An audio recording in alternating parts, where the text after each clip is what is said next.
Je mens tous les jours, nous mentons tous les jours. Il y a des pieux mensonges, des mensonges créateurs, des lâches mensonges, d'ignobles vérités. Il y a des tas de raisons où il est important de mentir, ou de dissimuler, ou de cacher, ou de taire. D'ailleurs, vous ne savez pas qui a fait exploser le Nord Stream? Bien fouetté. Je pense que le conflit israélo-palestinien est pour l'heure insoluble.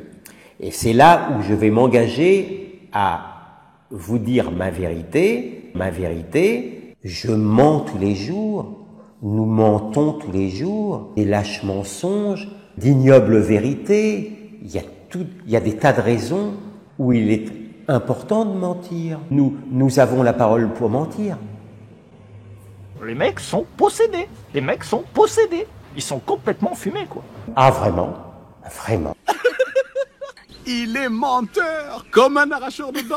Voici comment, il y a 20 ans, le plus gros mensonge de l'histoire allait tuer des centaines de milliers d'innocents et changer le monde à tout jamais. Ça commence avec cette image historique. C'est le 5 février 2003 et on voit Colin Powell, alors secrétaire d'État américain, expliquer devant le Conseil de sécurité de l'ONU que l'Irak détient des armes de destruction massive. Des inspections de l'ONU effectuées sur le terrain ne trouveront jamais des armes de destruction massive.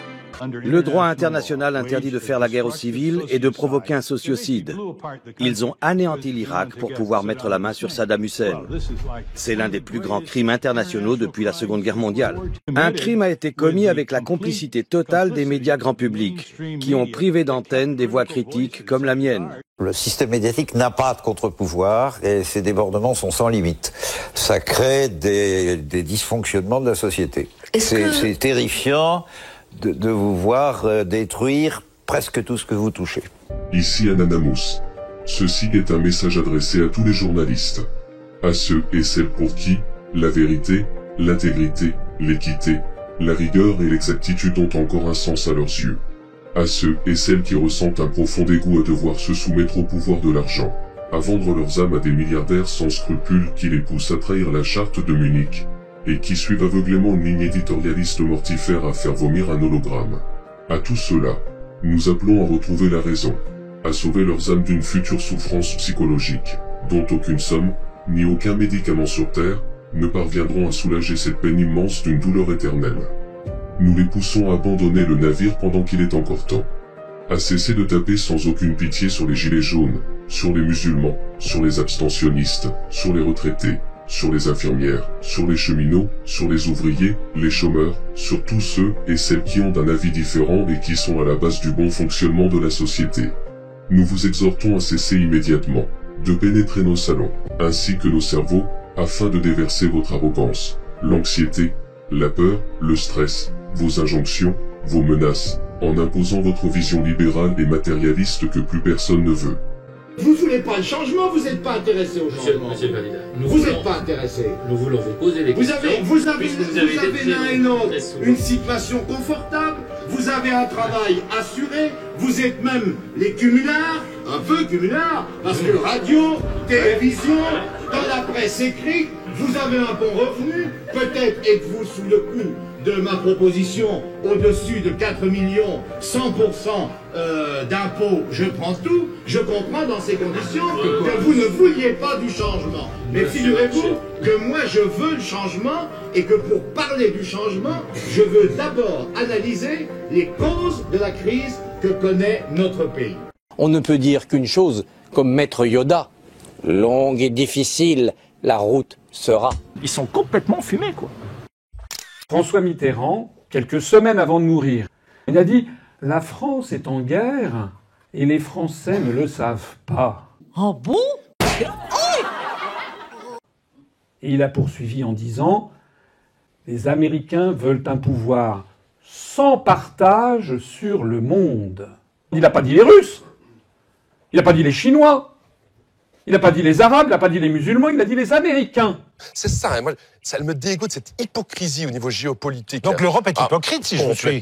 Complètement. On est en train de parler maintenant des Ukrainiens. Qui est en train de parler du peuple palestinien aujourd'hui, qui se fait massacrer? Personne. L'Arabie Saoudite, notre grand allié sur lequel on va aller acheter l'essence, le pétrole, pas de problème de sanctions. On est complètement dans une hypocrisie aujourd'hui où en fait le seul agenda qui existe, hein, monsieur Rebot, c'est l'agenda d'une domination économique. Et vous avez raison que le capital, on y revient. Tout à fait. Et les Russes veulent évidemment leur zone d'influence, mais les Américains et les Européens aussi. D'ailleurs, vous savez pas qui a fait exploser le Nord Stream? If Russia invades, that means tanks or troops crossing the border of Ukraine again. Then there will be no longer a Nord Stream 2. We will bring an end to it. Houston, on a un problème. On a analysé les photos des États-Unis sur la Lune. On y voit Vladimir Poutine, à qui l'on montre les images d'une mission Apollo. Et on lui explique que grâce à un outil d'intelligence artificielle développé par Google, on a aujourd'hui la preuve que ces images ont été trafiquées. L'IA montre que presque tout ce qui figure sur cette photo est faux. Il pense que celle-ci est fausse? Oui, regardez, c'est rouge. C'est ce que pense l'intelligence artificielle de Google. Et ce n'est même pas un outil à nous. Il pense que la photo est trafiquée. Très intéressant. Pour parvenir à une telle puissance, les États-Unis vont s'appuyer sur un concept simple et efficace, le soft et le hard power. Le soft power est un concept qui signifie force douce. Il s'agit pour un État d'user de ses capacités d'influence et de séduction pour faire avancer ses intérêts géopolitiques. Dans le cas des USA, le soft power est utilisé avec Hollywood et les séries qui vont influencer le monde avec la culture et le mode de vie américain. Il y a aussi l'acceptation de la grandeur des USA par les renommées technologiques telles que Apple, Microsoft ou Facebook. Enfin, nous pouvons aussi citer les prestigieuses universités américaines qui caracolent dans le top 10 des plus grandes facultés au monde. Mais pour imposer leur domination, les USA ont besoin de brutalité pour intimider les autres pays. C'est le rôle précis du hard power. Ce concept signifie force brute. Il s'agit pour un État d'user de ses forces militaires pour faire avancer ses intérêts géopolitiques. Pour soumettre un pays, les États-Unis ont tout ce qu'il faut pour employer la manière forte. Ils ont une place prééminente qui pérennise leur incontestable influence sur les relations internationales. L'Afrique a des ressources dont nous avons tous besoin et donc a quelque chose à dire et à faire dans la mondialisation. الطرح الذي تقدمت به الجزائر منذ ما يقرب من 50 عاما حول ضرورة السعي نحو إقامة نظام اقتصادي جديد يضمن التكافؤ والمساواة بين مختلف الدول يقوم على الإنصاف والمساواة في السيادة.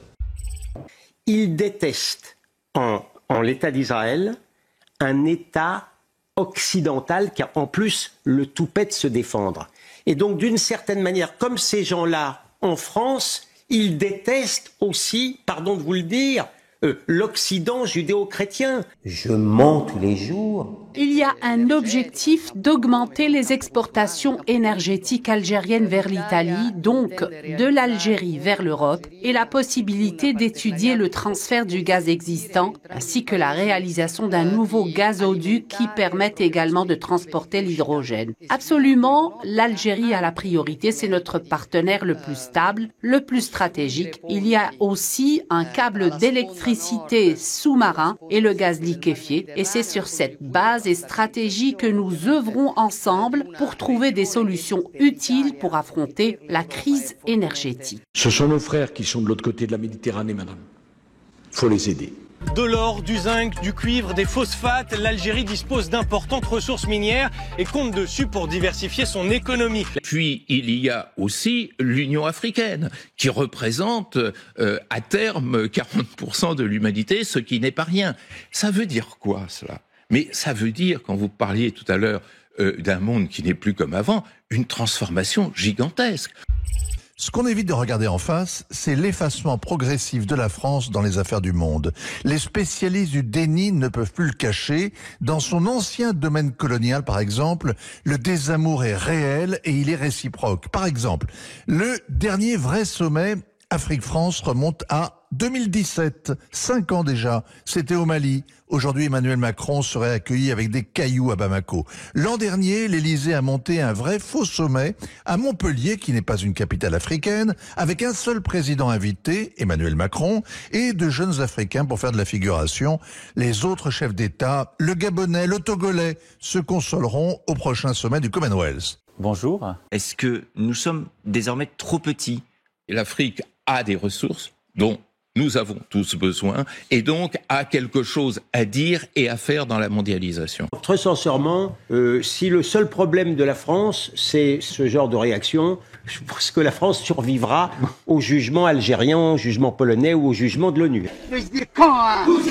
Non, surtout qu'on peut faire une remarque au gouvernement algérien, c'est qu'avant qu'il nous donne des leçons, qui protège son propre peuple, qui commence à mettre fin à la corruption. Et y compris le peuple kabyle, si je peux me permettre. Hein. Je mens tous les jours. Il faut comprendre cela. Sinon, on est condamné à ne pas comprendre la sincérité criminelle de la France insoumise. Il faut les dégommer. Politiquement. Oui, bien sûr, mais peut-être même physiquement. Je puise une large partie de ce qu'on veut bien me reconnaître d'éloquence ou de force de conviction dans ma sincérité. Qui c'est qui a dit ça? Il n'est pas impossible que je puisse être dans une manière d'insincérité ponctuelle. Vous savez, dans la vie, je ne suis pas un défenseur à force forcée du culte de la vérité. Il est important de mentir, ou de dissimuler, ou de cacher, ou de taire. Israël a parfaitement connaissance d'une information comme quoi il fait état de la présence de civils dans une zone définie, sur laquelle il va y avoir un bombardement, et malgré cette information, Israël prend la décision de bombarder quand même. C'est-à-dire qu'Israël prend la décision consciente, avec cette information en tête, de bombarder des civils, au mépris du droit international humanitaire. Discours typiquement antisémite, voilà. This is pure antisemitism. Israël ne conçoit qu'une attitude, le soutien inconditionnel. N'est-ce pas? Dès que vous manifestez la moindre réserve, aussitôt vous êtes accusé de trahison, d'antisémitisme ou d'autre. Un juif ne peut pas être un colon judé. Jésus est né à Nazareth, il était juif. Okay. Ça fait 2000 ans que les juifs sont chez eux. Ok, monsieur. Et ce sont les autres qui sont aujourd'hui colons en Judée, en Samarie, en Eretz Israël. Il y a 600 000 juifs. Les musulmans, beaucoup travaillent sur les chantiers, ont accès à des explosifs, peuvent avoir accès à des armes à feu. S'il y avait un mot d'ordre pour tuer des juifs, il pourrait y avoir un attentat tous les jours. Non, mais c'est à prendre en compte dans l'analyse. Karim Benzema est-il proche des frères musulmans? Karim Benzema est-il proche des frères musulmans? En fait, il est un élément de propagande du Hamas.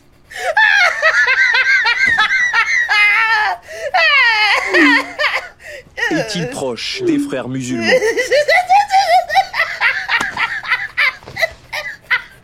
Oui, c'est ta collabo. Le Père Noël est-il proche des frères musulmans? C'est en tout cas ce qu'affirment plusieurs intellectuels parisiens, relevant notamment sa barbe très fournie et son ancienne couleur verte qui marquait son appartenance à l'État islamique. Si vous voulez, le vert correspond, comme par hasard, au vert de l'islam. Satakia aurait commencé dans les années 70, lors du survol de l'Iran, où pour la première fois de sa vie, il a aperçu 6 sages iraniens, avec des barbes très fournies, avec lesquels il se serait très bien entendu, et qui auraient fini par le convertir à l'islam. Il aurait ainsi caché sournoisement sa conversion durant toutes ces années, et c'est pourquoi une enquête a été ouverte qu'il devrait être placé en garde à vue, juste après les fêtes de fin d'année. Si l'information venait à être confirmée, il serait désormais interdit pour lui de survoler le territoire français, et sera remplacé par le père Fouettard, qui au vu de l'inflation ferait énormément d'économies à la France, selon Bruno Le Maire. Remettre de la justice dans une société qui est devenue profondément injuste. Il y a aucune logique. Les gars ils sont complètement fumés, quoi. Ça fait 2000 ans que les Juifs sont chez eux. D'après le Talmud et les derniers calculs de l'armée israélienne, la lune appartiendrait aussi au peuple élu. Ainsi qu'une partie de l'Égypte, de la Syrie, du Liban, de la Jordanie, de l'Irak et de l'Arabie. Quant au soleil, il appartiendrait spécialement à la famille de Meir Habib. Des études plus poussées sur la possession de la création sont en attente d'une confirmation auprès de pays laïcs. Je m'interroge rarement je ne sais pas trop ce que je fais. L'activité que je mène et le présent est pour moi quelque chose d'un peu étrange. Ceux qui me connaissent me trouvent plutôt sympathique. Je mens tous les jours. Ah vraiment, vraiment. Il y a des tas de raisons où il est important de mentir, ou de dissimuler, ou de cacher, ou de taire. Je n'ai pas d'état d'âme avec cela. Nous avons la parole pour mentir. Il me donne envie de vomir. T'as entendu ce que j'ai entendu?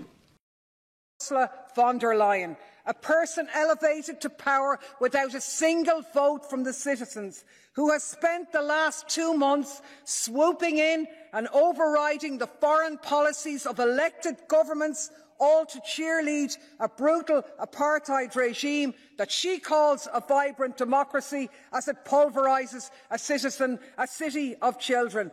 Well, my God, with defenders of democracy like that, I think I speak for many, many citizens of Europe when I say Nein Danke, no thanks, Frau Genocide.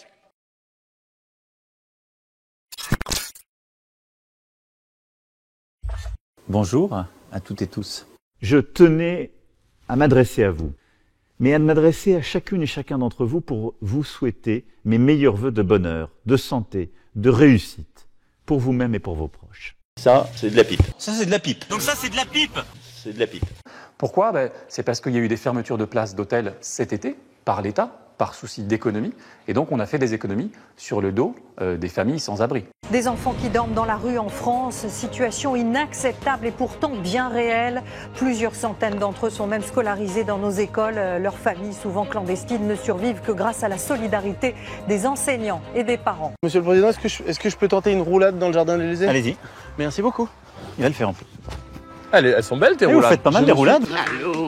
Allô, y a personne au bout du fil. Faut réfléchir, McFly, faut réfléchir. Oui, d'accord. Même les Restos du Cœur pourraient mettre la clé sous la porte d'ici 3 ans. Même les Restos du Cœur pourraient mettre la clé sous la porte d'ici 3 ans. 39e campagne des Restos du Cœur sous le signe de la crise. L'association doit faire des choix entre les demandeurs afin de réduire le nombre de bénéficiaires. La vague ne faiblit pas. On constate aujourd'hui qu'on a, même en ayant réduit, limité nos critères d'éligibilité, on constate qu'on a beaucoup de personnes qui se présentent et qui rentrent dans ce barème-là.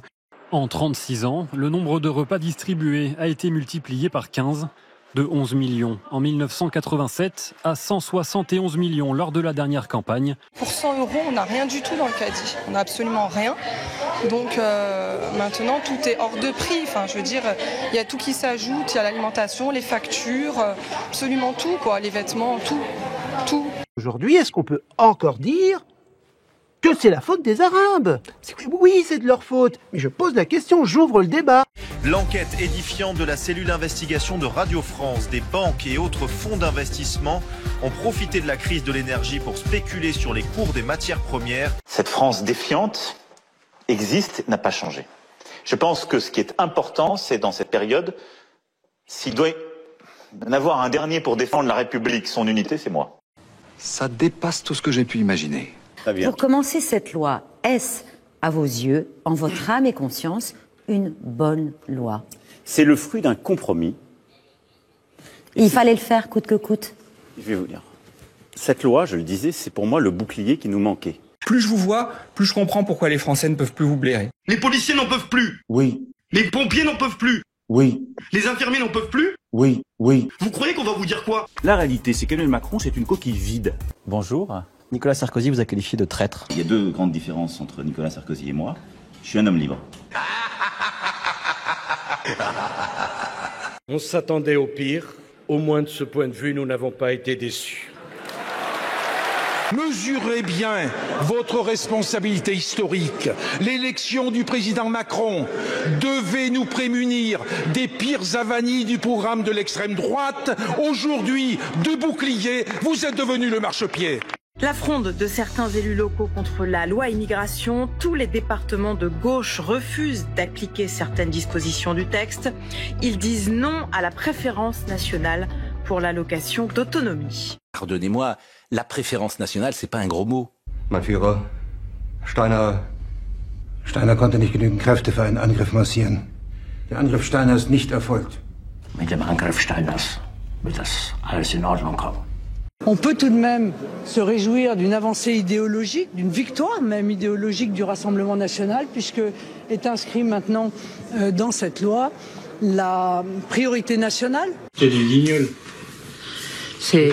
On ne croit plus à rien. Moi, je ne crois plus à rien. Ils sont là uniquement pour la place, pour couper les rubans, les conneries comme ça, puis c'est tout. Marine Le Pen et le Rassemblement national face à la justice. La présidente du RN et 26 autres personnes ont été renvoyées devant le tribunal correctionnel de Paris dans l'affaire dite des assistants parlementaires. Ils seront jugés pour détournement de fonds publics. Ils sont accusés d'avoir détourné des fonds de l'Union européenne pour rémunérer des assistants d'eurodéputés qui travaillaient en réalité pour leur parti. Tout ça fait rien, je vous garde quand même. Et cette élite-là, qui est fondée sur quoi ? Sur des grandes valeurs modernes, l'individualisme, le rationalisme, le progressisme. Et ils pressentent bien... Vous trouvez que ça meurt, ça ? C'est fini.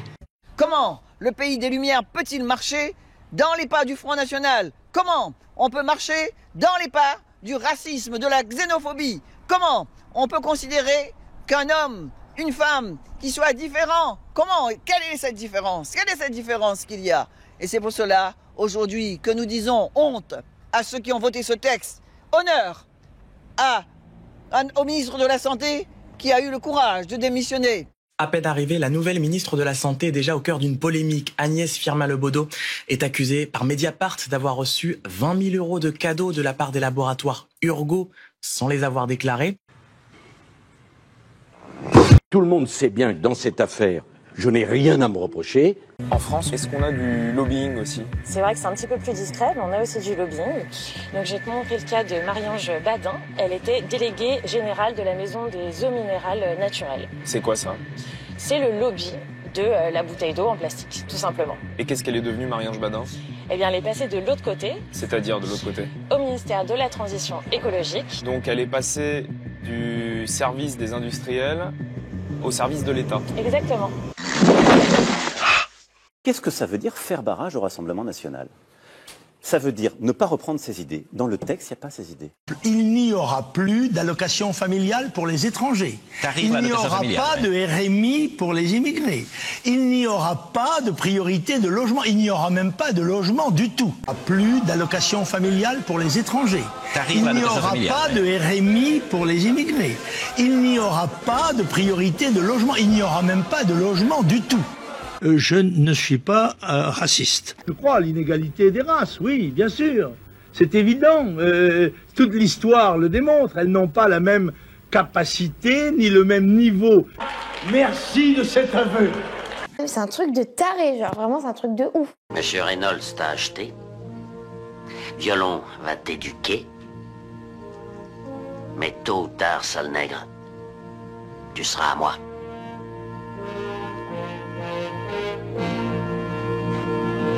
Je ne suis pas raciste.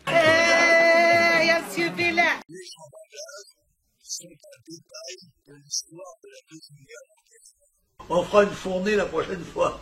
Nous sommes dans une situation de crise majeure. C'est notre texte. Tous ceux qui se sont rangés derrière nous, eh bien c'est eux qui font un pas. Nous sommes dans la cohérence de ce que nous avons toujours fait, toujours dit, toujours écrit, toujours soutenu. C'est la faute des Arabes. Oui, c'est de leur faute. Moi, ce que j'aime pas dans cette affaire, si vous voulez, c'est qu'au fond, il y a une stigmatisation raciale. Faut pas se cacher, c'est les Noirs et les Arabes qu'on met de côté. Mais vous les lisez, les articles qui sont dans la loi ou quoi? Je suis triste et inquiet. Triste parce que ça donne le sentiment que le pays se referme sur lui-même et c'est pas sa marque de fabrique, c'est pas son histoire. Et puis inquiet pour toutes les exclusions. En fait, c'est un accélérateur d'exclusion à bien des titres. Je sais aussi que nombre de nos compatriotes ont voté ce jour pour moi, non pour soutenir les idées que je porte, mais pour faire barrage à celles de l'extrême droite. Quelle hypocrisie! C'est vous-même qui pensez à répandre la démocratie à coups de bombes et de massacres. C'est pour ça que les 3/4 du monde vous détestent. C'est vous-même qui avez donné un soutien inconditionnel à Israël et qui, devant les massacres des civils, des journalistes et des humanitaires, avez appelé à un cessez-le-feu après 31 jours. Et pourtant, ce matin, 15 chars sont rentrés dans le sud de Gaza. Quelle hypocrisie! Vouloir défendre la démocratie alors qu'à chaque fois que le peuple cherche à s'exprimer, le gouvernement ne répond que par le mépris et par la stigmatisation. Quelle hypocrisie alors que le gouvernement use de toutes les subtilités constitutionnelles pour esquiver le débat et qu'il refuse non seulement le vote, mais aussi de débattre avec la représentation nationale. Si bien que sa première ministre a usé vendredi de son 20e 49.3 et qu'elle avait déjà utilisé pour faire passer son odieuse réforme des retraites. Quelle hypocrisie quand vous nous parlez de manipulation de l'information, alors que 9 milliardaires détiennent plus de 90% des médias français et qu'ils participent dans le traitement de l'information à une vision du monde qui est insupportable. Force est de constater que l'inaction de votre gouvernement est une menace à la liberté de la presse et au droit à l'information, car vous assumez le fait que l'information soit pilotée par des propriétaires milliardaires aux projets politiques impensables. Quelle hypocrisie! Quand vous nous parlez de listes de personnes, de groupes impliqués dans des actes de terrorisme, alors que l'extrême droite marche dans les rues de France, que plus de 1300 militants d'ultra-droite sont désormais fichés S, que 13 attentats d'ultra-droite auraient été déjoués depuis 2017. Vous préférez, vous, ici, à l'Assemblée nationale, vous associer à la supercherie du Rassemblement national en votant main dans la main contre l'augmentation des petites retraites, contre le gel des loyers, contre le blocage des prix des produits de première nécessité et bien évidemment contre la taxation des yachts et des super profits. Et la liste est longue. Vous êtes tout simplement contre le peuple. Nous chérissons les valeurs de la démocratie. Vous chérissez l'hypocrisie. Nos convictions valent bien mieux que ce texte. Nous voterons donc contre. Vous pourriez travailler avec Emmanuel Macron? Mais moi, je peux travailler avec Emmanuel Macron ou Valérie Pécresse. Je suis pas gêné. Je débat avec plaisir avec Éric Zemmour. Ça dépasse tout ce que j'ai pu imaginer. La loyauté est un principe. J'ai été loyal toujours dans ma vie politique. Que répondez-vous à ceux qui vous dépeignent, Manuel Valls, en opportuniste en chef, candidat à tout, avec tous, pourvu qu'il y ait un poste à la clé? Vous l'entendez, cela? Non, je l'entends pas, c'est pas vrai.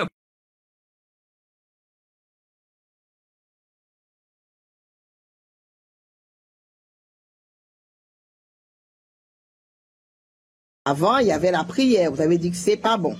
Avant, les parents pouvaient reprendre leurs enfants, mais leur donner une tape s'ils le méritent. Vous avez dit, il faut pas le faire. Vous les mettez même en garde à vue quand ils le font. Vous avez empêché aux parents d'élever les enfants convenablement. À l'école, vous avez dit, si on donne un 0 à un enfant, vous le traumatisez. Je vous demande de revenir, de demander à Dieu un peu de sagesse, parce que vous n'auriez pas agi ainsi si vous vous étiez adressé à lui. Lui, il est celui qui est capable de vous donner toute intelligence pour mener à bien un pays. Mais non, vous avez rejeté Dieu. Eh bien, aujourd'hui, voilà. Ce qui arrive aujourd'hui, c'est le boomerang. Ça vous revient. Bonne chance, Manu.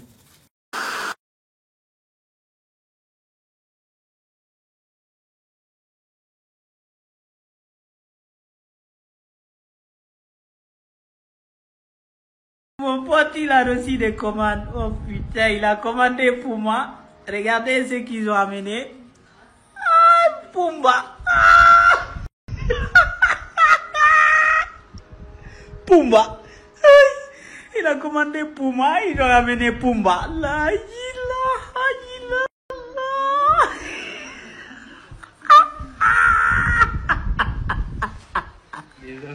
Aïe, Pumba. Aïe, Pumba. Pumba.